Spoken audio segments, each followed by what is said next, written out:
Happy holidays, everyone! Welcome to day 3 of the 24 Days of Beermas. And today we're going to be trying Trogues Brewery, the Mad Elf. All right.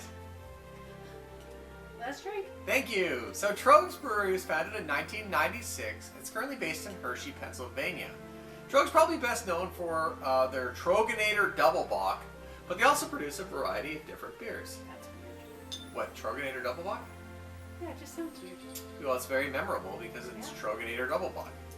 They actually operate 2 different brew houses, one for regular production and one for research and development. So that gives them the flexibility to easily try new things and new recipes. They also have a tasting room on site, and since they have the R&D brewery there, they've actually created over 200 different beers, using a variety of exotic ingredients to date.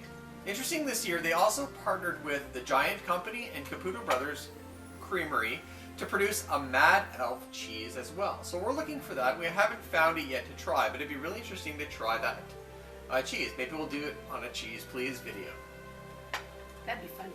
Okay, so why did we choose Mad Elf, Julia? Because it's an elf. It's a Mad Elf.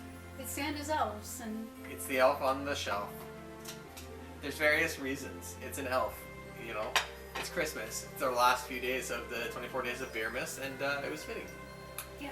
So Mad Elf is actually the strongest of all the beers we've tried on the 24 Days of Beermas. It weighs at 11% alcohol by volume.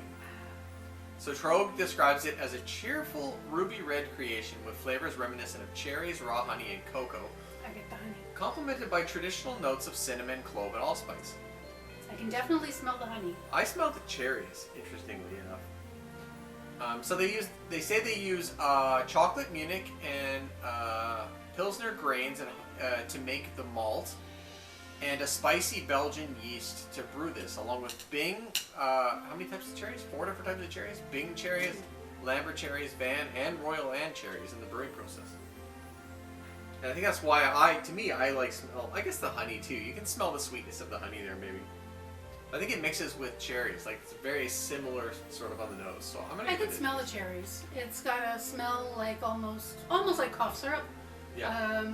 But then that raw honey smell comes across, I find. Yeah, and I would, rather than describing the color as like ruby red, like grapefruit, I would almost describe it as like ruby red port-like in color. Like it looks kind of like a ruby port, except it's carbonated. It's rich. It's not bitter.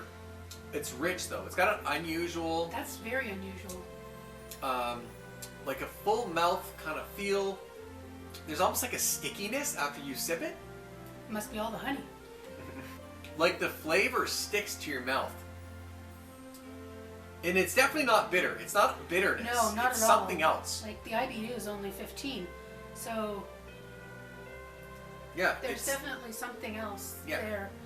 It might be the cherry, the bite of the cherry. It might just be the way it all goes together. Since they brew it with the cherries, a lot of that flavor goes in before the brewing process. So, like the yeast is attacking the sugars in it, but you're left with the underlying cherry flavors. Yeah, I do get a lot of the raw honey flavor as well. Yeah, I find it really interesting that the flavor But just it sort of is, sticks. yeah, they meld together very well though. It's got a unique combination of flavors that meld really well together. Yeah, I'll say that. So if you're interested in something a little bit different, something a little strong, which by the way doesn't taste strong. It doesn't taste like 11% ABV. No. Try Trogues. The Mad Elf. Yeah, Trogues the Mad Elf. Thanks for liking, commenting, and subscribing. Happy holidays. And Merry Christmas and Happy New Year. Cheers.